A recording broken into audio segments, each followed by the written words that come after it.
Hey, everybody. Welcome into the back room. I'm Andy Ostroy. Would you declassify the Epstein files? Yeah, I would. All right. Yes, I would. I think that less so because, you don't know it. You don't want to affect people's lives if it's phony stuff in there because there's a lot of phony stuff with that whole world. But I think I would. This isn't about Epstein or 9/11 or JFK or RFK. It is, but it isn't. It's about a bigger thing. If you're lying about that, you're lying about everything. Who's on the Epstein tapes, folks? Who's on those tapes? Who's in those black books? Why have they been hiding it? And this is something Donald Trump has talked about. The DOJ may be releasing the list of Jeffrey Epstein's clients. Will that really happen? It's sitting on my desk right now to review. That's been a directive by President Trump. Everything's going to come out to the public. The public has a right to know. Americans have a right to know. All right. Well, that was Donald Trump, Pam Bondi, Dan Bongino. We're going to get to that a little bit later. We have with us today Minnesota Congresswoman and U.S. Senate candidate Angie Craig. We're going to chat with her shortly as well. But first, thanks for tuning in. We appreciate you listening, and we'd love to hear your comments. So email us at backroomandy@gmail.com and or post on our social media, and we'll read some feedback next time. And if you like the podcast, please rate and review and follow or subscribe, and you'll be notified every time we post a new episode. So before we get into today's conversation and interview, I just want to make a little listening recommendation to you guys, our awesome backroom listeners. I know you're an eager and engaged political audience, but if you're also feeling a little burnt out and needing a break, check out my friend S.E. Cup's podcast, Off the Cup. That's Cup with 2 P's. You probably know and follow S.E. from her quick hit political commentary on TV. But on Off the Cup, S.E. gets to settle in with her guests and talk about life, the ups and downs, the dreams and failures, and the mental health balance of it all. You can check out my episode of Off the Cup and so many more thoughtful and fun conversations wherever you get your podcasts. All right, so let's get into our first big thing, Epstein. This thing just feels like a giant boulder rolling down a hill. And Donald Trump and those around him, those involved in having created this conspiracy, they're just flailing. They don't know what to do. Well, we see that Donald is trying to deflect because he clearly does not want to release the files. He's now fired Maureen Comey, who was the prosecutor in the Epstein case. So that's not by accident. He is completely going off on tangents, talking about firing the Fed chair, and then he's not going to fire the Fed chair. I see this as all deflections from what's actually happening, and that is that his movement is cracking big time. Yeah. He can't stop himself because he's damned if he does, he's damned if he doesn't, right? Like there is no solution to the conspiracy shit that he has created. Yeah, well, that's the key. There is no solution because, as many people believe, if either he's implicated or his rich, powerful Republican friends are, he can't release these files. And he can't not release them. And so this rebellion, this revolt, this meltdown that we're seeing with MAGA is something that we have not seen before. And I'm going to talk about this in my rant later, but it is not something that he could just spin his way out of. All the tools he usually has, the lies, the gaslighting, the blaming. Oh, it's a hoax. That's his new thing, is that this is a Democrat hoax. You know, with Trump, his go-to is it's always a hoax. Everything is a hoax. The election was a hoax, and the prosecutions in New York, and Merrick Garland, all of it. Everything's always a hoax. He can't make the same claim here because he's the one that perpetrated the hoax, and they know it. Nothing is as important as a good conspiracy theory that his base has been holding on to for dear life. There is absolutely no fucking way that he's getting away with his distractions and hoax. I'm completely with you, Andy. On top of that, this conspiracy theory makes someone like myself, who's not a conspiracy theorist, start to believe in the conspiracy. I mean, now we learned that the video has 3 minutes of gap. Mm-hmm. I mean, every single day, the drip, drip, drip. And these are not made up facts. They are actually the facts that are coming out that are true. And I can't imagine that there isn't some sort of fire at the end of this smoke. In the last 24 hours or so, some interesting things have happened. So Donald Trump, there's a new strategy he's taking here, which may or may not be an effective one. So he's ordered the release of, quote, pertinent grand jury testimony. The grand jury testimony is just a small percentage of the overall material. And one has to ask, pertinent to what? And as determined by who? But they have to go before a federal judge to get permission to get grand jury material released, which is very unlikely to happen for the obvious reasons, because there's sensitive information in there about the victims. But that then begs the question, if let's say the grand jury materials represents, I don't know, 10%, 15%, that means there's like 80 or 90% of the materials existing that have nothing to do with the court system, that is under the control of Trump and Bondi and the Justice Department. So they're trying to be a little sly here, right?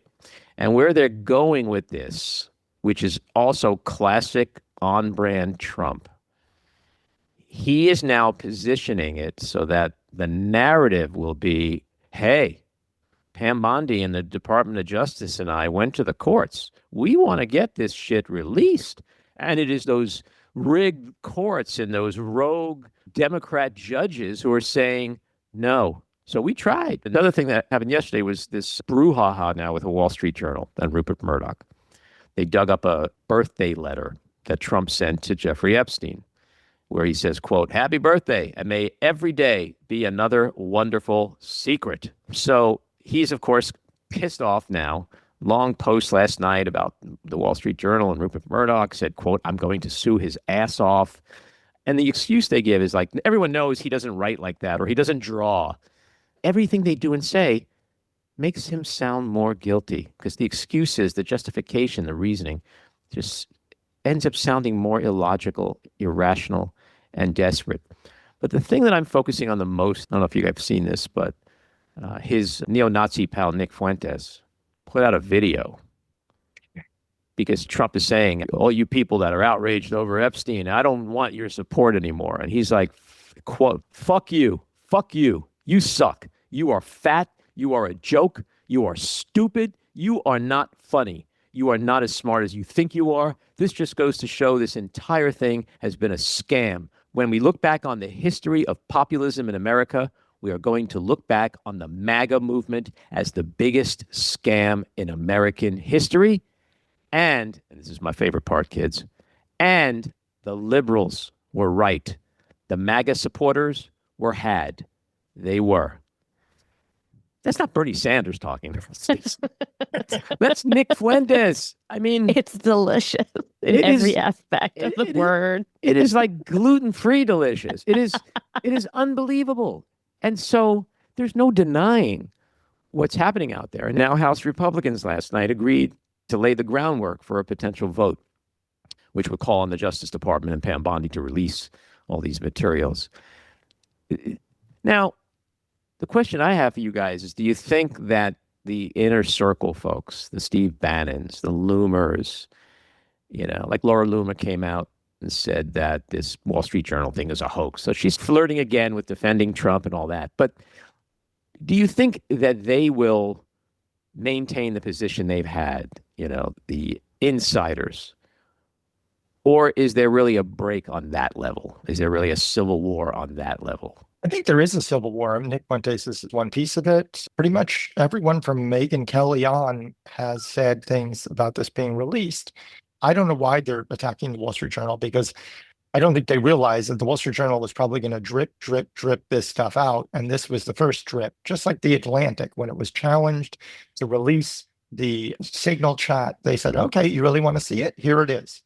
And so I think that they better be careful what they wish for. I think the inner circle will remain very, very loyal to him, because if he remains in power, which he will, and he's controlling everything in Congress, which he is, I think that the people who are important in the inner circle, not the Megyn Kellys, they'll stay with him. It's interesting because if you sort of focus on what Michael Cohen said on our last episode, where the inner circle might be planning a coup, because he is a lame duck. Technically speaking, he's a lame duck. So their eyes might be set on 2028 already. And who's next? And how will they be able to control that campaign, that president, that administration. It's an interesting premise, especially when you think about how calculating someone like Steve Bannon is, how he plays the long game. But you mentioned Megyn Kelly before. Let's go to this clip. This is from the Turning Point conference last week, and she's sitting with the founder of that, Charlie Kirk. Who have you seen? Pam Bondi. She has never missed an opportunity to go on television and dangle sweet nothings that might be coming your way.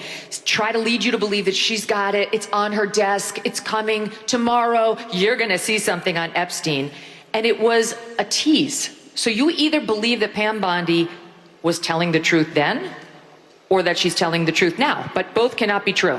She was either lying when she went on Fox News all those times saying, I've got it, we're looking at it, wait until you see it, it's horrible.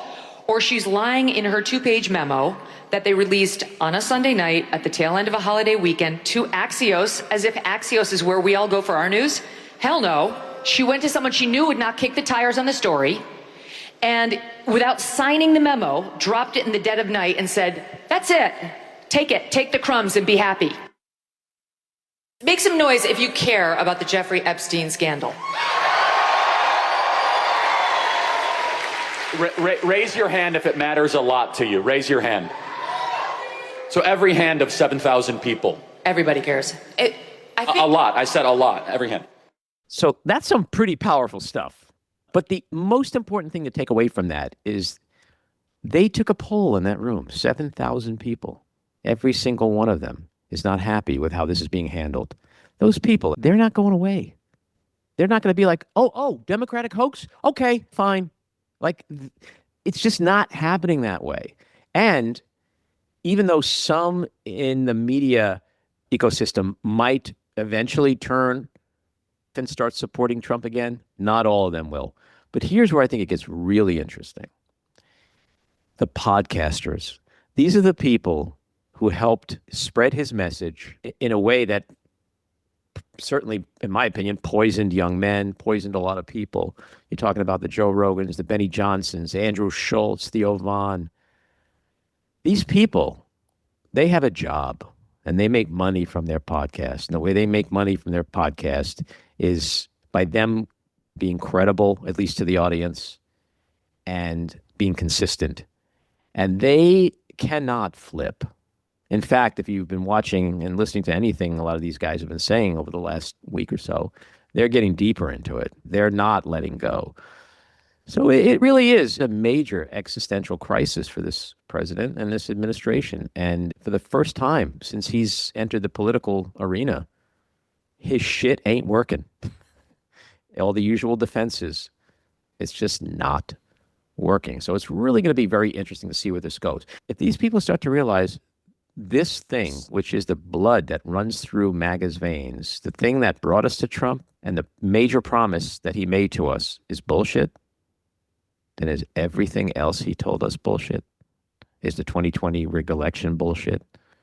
Was the Obama birth certificate bullshit? Were the Patriots on J6 bullshit? Like, is it all bullshit?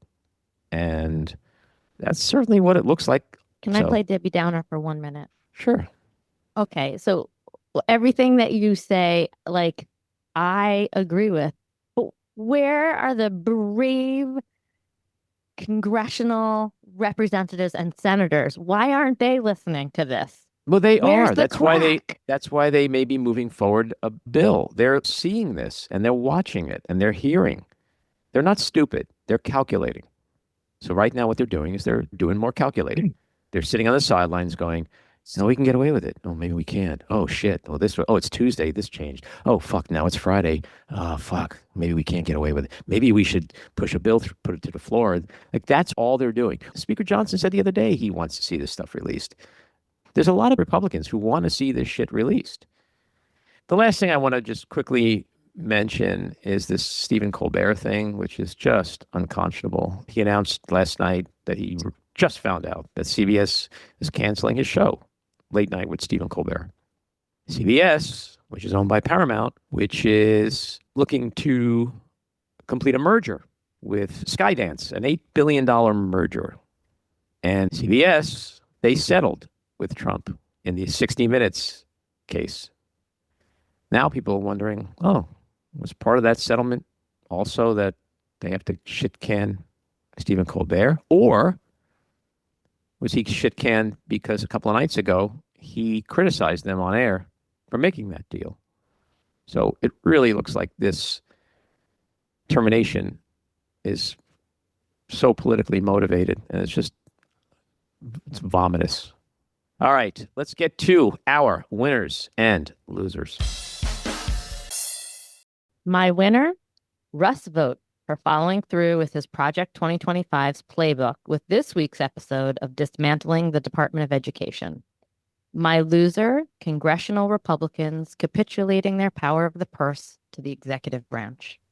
My loser is the legislative branch with the passage of Trump's rescissions package. It authorizes actions the White House already took and effectively blindly hands over power to the executive branch. My winner is J.D. Vance. Between Trump's increasingly visible health issues, both physical and mental, and the growing dismay over Epstein, Vance's chance of becoming president increases with each passing day. My loser, CBS, and I just told you why. My winner, Jeffrey Epstein's underage victims, because the current Trump administration crisis is a reminder of their pain and suffering and the hope, however unlikely it may be, that they one day finally get further justice with the arrest, prosecution, and imprisonment of the pigs who violated them. All right, that's a great segue into my rant. Something amazing just happened for the first time in 10 years.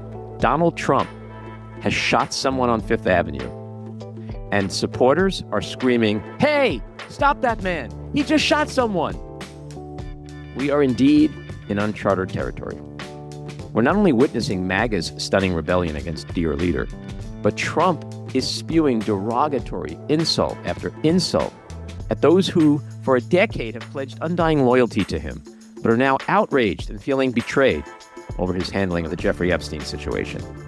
A flailing Trump this week, desperately trying to spin his way out of this self-inflicted shitstorm, has defiantly turned on his MAGA base, calling them, quote, stupid, selfish, weaklings, and bad people whose support he says he no longer wants. And why? Simply because they've dared to criticize him over this scandal. We always knew that Trump offers zero loyalty in return for the cultish loyalty of his most subservient capos. Eventually, they all get thrown under the bus. But we never saw this coming, that he would so angrily turn on the very people who propped him and MAGA up for a decade. Now, though they may not have realized it over that decade, his MAGA base has been lied to, duped, manipulated, used, and abused. They've been on the receiving end of many a broken promise, but the cult always remained loyal, regardless of what Trump did to them. But the one thing he's never done in 10 years, never, is insult them.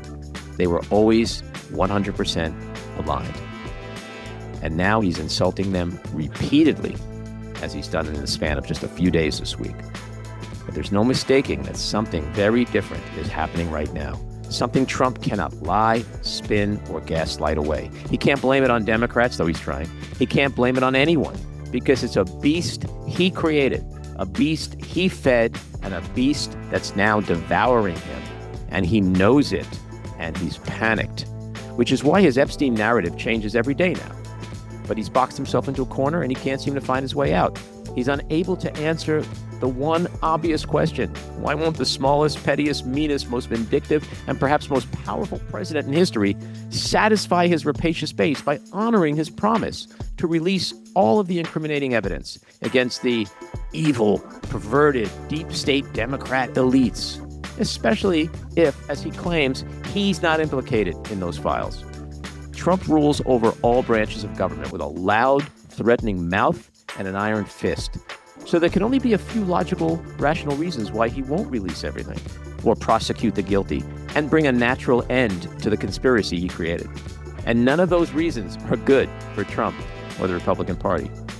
So every day that passes, that he makes more excuses and refuses to deliver on the most important promise he's ever made to MAGA, is another day where he appears guilty as fuck. guilty that these files either incriminate him personally or his rich, powerful Republican cronies. And this has left MAGA asking, was all that blood-drinking, baby-eating, child-grooming, sex-trafficking, conspiratorial rhetoric you rammed down our throats about deep state Democrats just pure, unadulterated bullshit? Was the conspiracy manufactured to manipulate and exploit us in order to win elections? So no amount of distraction, deflection, denial, dismissing, or defiance can magically will away this existential threat to Trump and MAGA. The Teflon appears to be wearing off. Soon, the sharks will smell blood, and the feeding frenzy will begin like we've never seen before. And I've never, ever, ever, let me repeat myself, ever thought I'd hear these words leave my mouth. But I'm with MAGA. All right, let's get to Congresswoman Angie Craig. She is the Congresswoman for Minnesota's 2nd Congressional District and is running for the state's junior Senate seat, being vacated by the retiring Tina Smith. In 2018, she flipped a district held by a Republican that a Democrat had only held twice since the 1940s, committing herself to taking on the Trump administration's policies that are hurting working folks in our country. In the Senate, her focus will be on lowering costs, keeping communities safe, and fixing a broken Washington. If elected to the Senate, Angie would make history as the first gay U.S. Senator from Minnesota and first lesbian mother elected to the Senate. Congresswoman, welcome into the back room. Thank you. Great to be here, Andy. So you've served in the House for 6 years. You're now running for the state's junior Senate seat, being vacated by the retiring Tina Smith. Governor Mark Dayton appointed Senator Smith to fill the seat vacated by Al Franken's 2018 resignation. Some pretty high-profile folks declined to run for this seat next year. They include Franken himself, Attorney General Keith Ellison, Governor Tim Walz, Congressman Dean Phillips. So why did you decide to run? Well, I think I've proven over the course of 4 terms in the House of Representatives that I know how to win a fight. And my God, we've got a fight on our hands right now in this country. I thought Donald Trump was an existential threat to our nation. That's why I worked so hard to make sure and spoke out so soundly to make sure that we won, and we didn't. So now we're in the minority, and all of the terrible things that I thought would happen are happening. And, I'm running for the Senate seat very much because I love the work I'm doing helping Minnesotans in the House, and to do that statewide, to be able to go everywhere and frankly help us stem the tide of a state that is moving more red. I think I can do that. And that's why I'm running. So you're jumping into the fray at a time when the power and influence of Congress, and as we've seen in this early morning vote last night on this rescissions bill, where Congress seems, the Republicans in Congress, I should point out, seem okay just handing over what used to be their constitutional obligation of oversight and power of the purse and so on.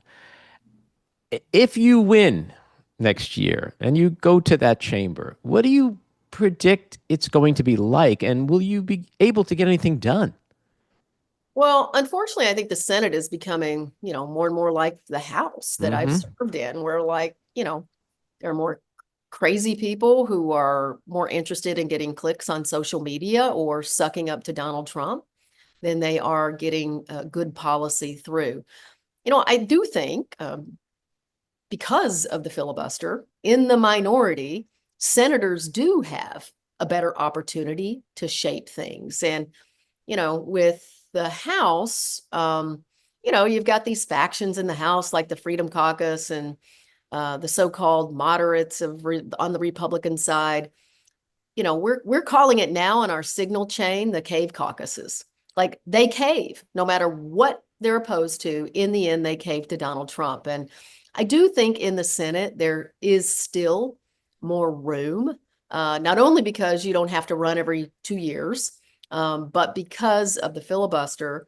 They need some Democrats to come along. And with that offers an opportunity to work on a bipartisan basis, which I've tried to do. But I also think with the Senate, it's also a better place to fight. I mean, I personally think we ought to, the way we should think about this is, we've always been focused on decorum in the Senate. These aren't normal times. Like, we need to be more focused on democracy than decorum over there right now. And what do I mean by that?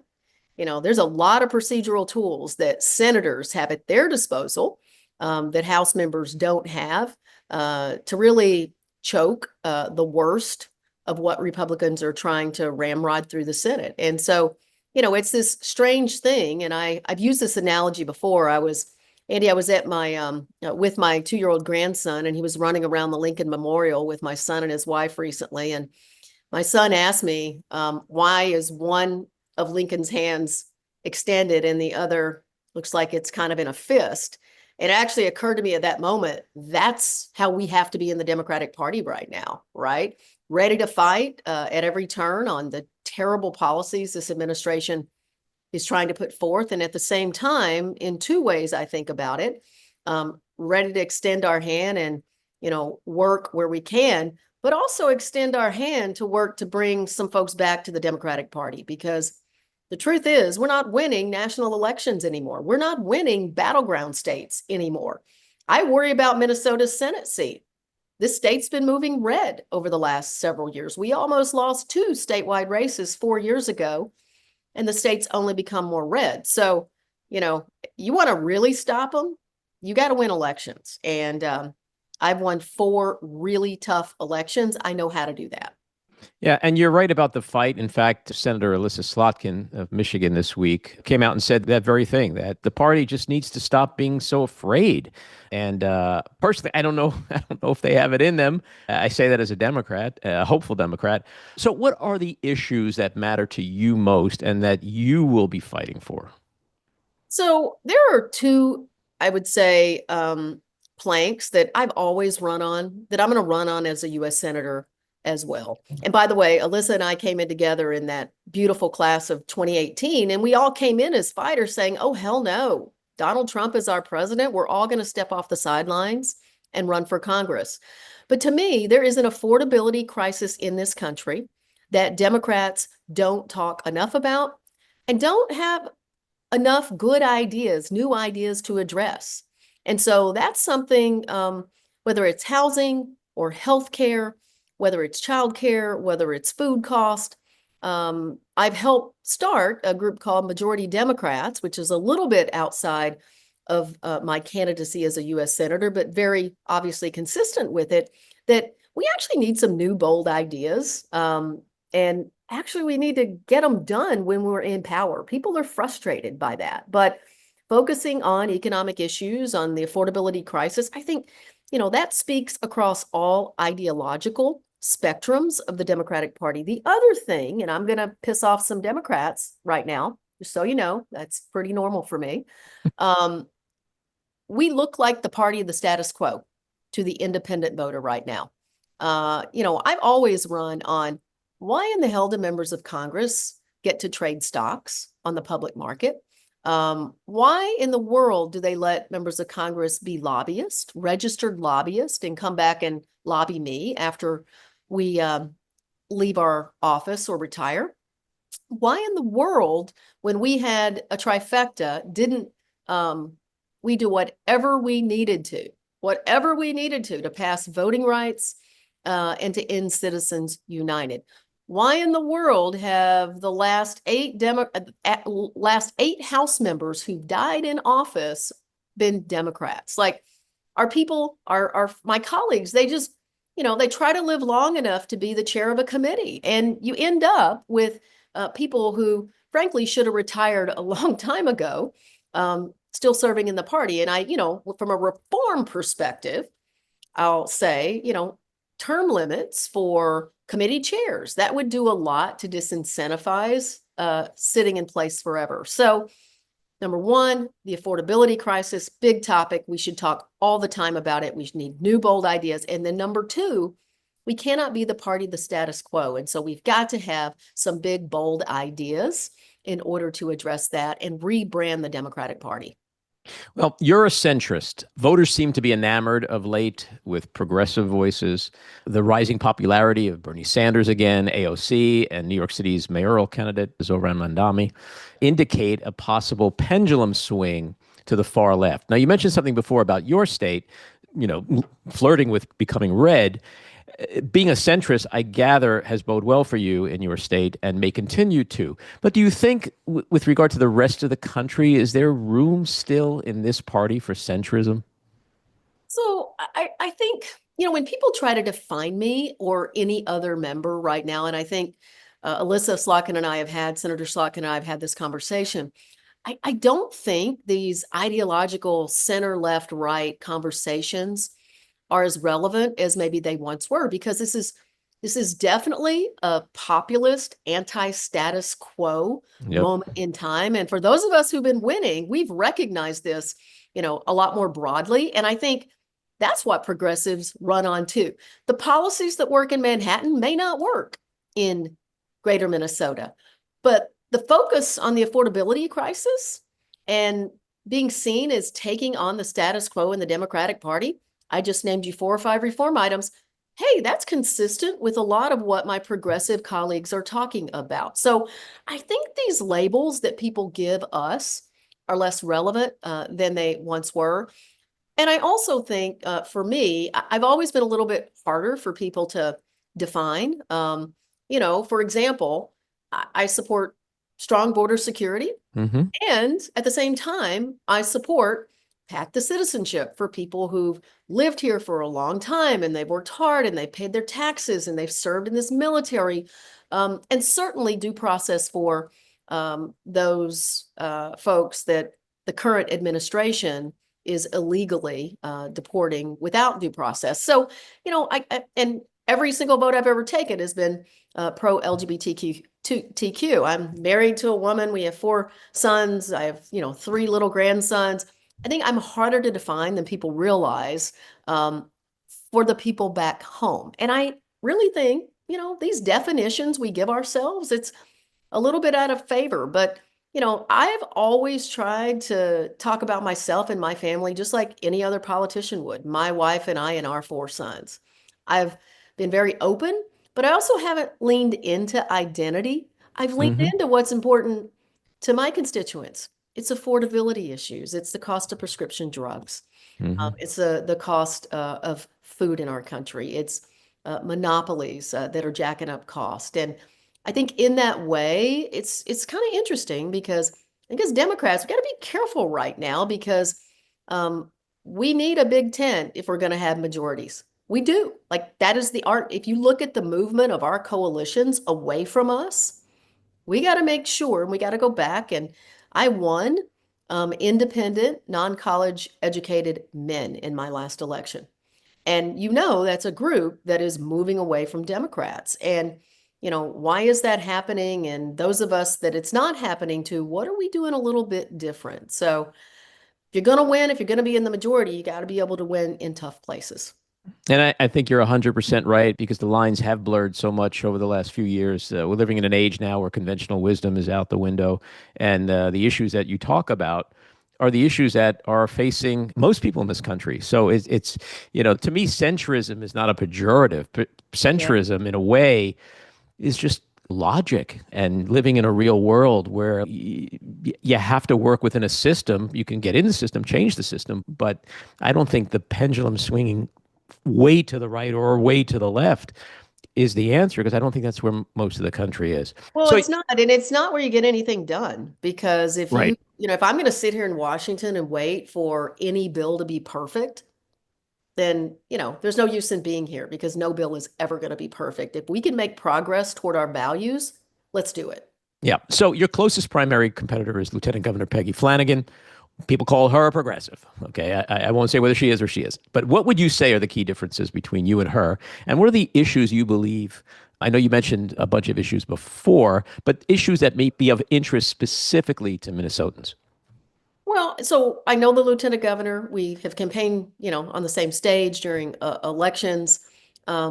She has been on the ballot with the governor in Minnesota. The lieutenant governor doesn't run on their own ballot. Before that, she was I believe, a one-term state representative, and before that on the school board.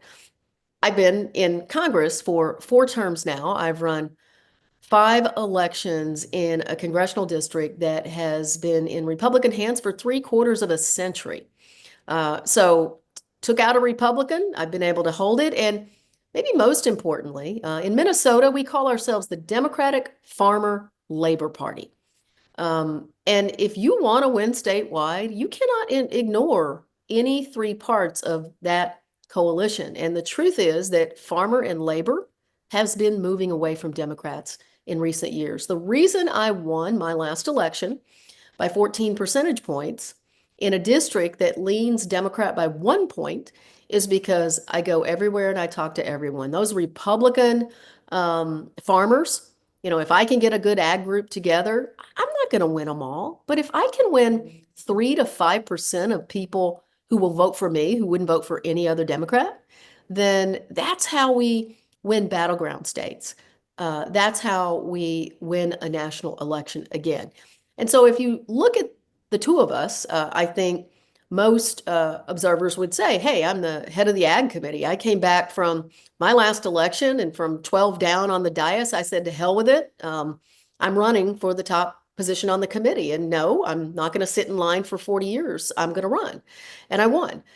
So I think just looking at my ability to go around the state, talk to farmers, understand these issues at an incredibly deep level, and then labor, I'll leave it at this. I have 14 labor unions who have endorsed me. In fact, I think 12 of them endorsed me within a week.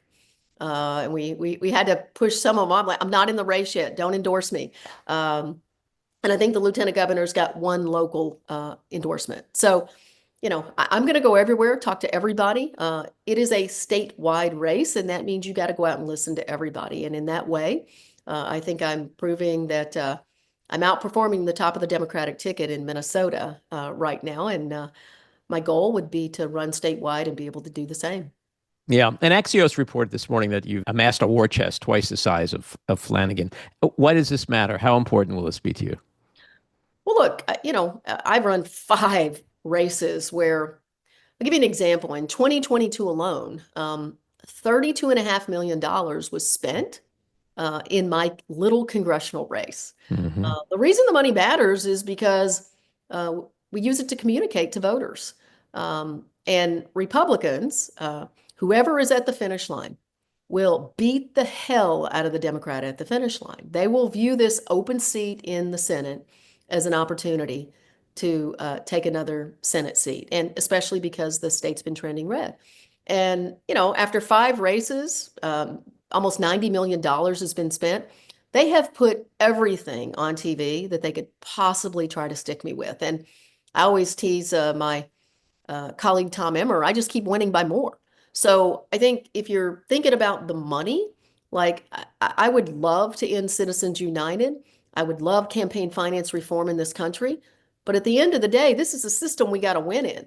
And so the money allows you to, both defend yourself from the nonsense that those across the aisle are about to accuse you of. But it also allows you to throw a few rhetorical punches as well, which I'm very known for in my own races.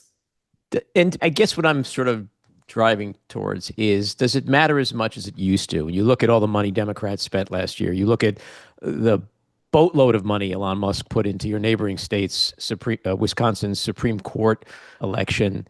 You need much more than money. You need to have a message that resonates. You clearly have had that over the last 6 years. The money is just a way of communicating your message. If you have the wrong message, you're screwed, right? Like, my message last cycle was, hey, we got to secure the border. And we're a nation of immigrants, and we need more immigration in this country. What others who had billions of dollars to use at their disposal did is refuse to either defend themselves or change their policies on the issues that mattered most to voters. The affordability crisis, and I have been an open critic at times of Democratic administration. I thought Bidenomics was just about some of the dumbest branding I've ever seen in my entire life. Like, literally, we're running around as a national party talking about how great we are because inflation is coming down when my voters are paying, $10 a pound at the grocery store for their hamburger meat, for spaghetti for the family of 6. So there was such a disconnect. So the money matters to communicate, but what you're communicating about matters more than anything. And what your policy positions are matters more than anything. And so the money does matter, but man, the policies and who you are and what you're communicating, and if you're reflecting the fact that you're going to address the concerns that your voters care the most about, that's what's important. So my last question is the elephant in the room on a national level, and that is the Epstein situation we're experiencing right now, because I think it has the potential to have tremendous impact on the political landscape. Do you believe, as lots of folks are talking about right now, that this is really, truly driving a meaningful wedge through the heart of MAGA? What I believe is that MAGA may be onto something in this situation, right? Like, I don't know. I mean, I try not to follow the drama of Epstein, but, I would love to see the files released. I don't care who's in those files. If, a pedophile is in the Democratic Party, a Republican Party, like, it ought to be disclosed. This is one of those rare things where I'm like, you know what? I haven't been following, MAGA world on this issue as closely as a lot of Democrats have. But, I think the pressure they're putting on the president, on Pam Bondi, on the administration, I think it's appropriate. And look, I mean, the MAHA movement also seems to be driving a bit of a wedge with the administration. As head of the Ag Committee, I certainly talk to family farmers all the time, and they're pissed as hell that somebody used AI with no science whatsoever to come up with recommendations about the food system in America that they are most responsible for. So I think there are a couple of really interesting things developing. And, what I do know is that Republicans are very dependent upon those Trump voters coming out in midterm elections. And this is not good for that element of the party to show up in a midterm election if they don't trust what's happening there. And I just, the administration, Trump, he's gaslighting his own followers right now. And it's fascinating to watch. I mean, certainly seems like there's some smoke there. Well, I never thought I'd live to see the day when Trump called his supporters selfish, stupid, bad people, and I don't want your support anymore. So it will be fascinating to see where that goes. Welcome to how he treats all Democrats. So welcome to the party. Before you go, is there anything else you want to say to your state's voters, and where could people find you if they want to support you? Well, thank you so much. It's an honor to represent the 2nd District. It would be an honor to represent the state of Minnesota. And if you'd like to learn more about me and my campaign, you can do that at angiecraig.com. Congresswoman, good luck to you. Thanks for coming on. Thank you. Bye-bye. This episode of The Back Room was edited and produced by me, Andy Ostroy. It was co-edited and co-produced by Maddie Rosenberg and co-produced by Jen Hammoud. Our theme song was composed by Andrew Hollander, and our logo was designed by Cricket Langell. And special thanks to Patricia Wind. Please take a moment to rate and review the podcast, and also follow or subscribe. Until next time, keep your eyes on Washington, Hollywood, and your own backyards, and have a great week.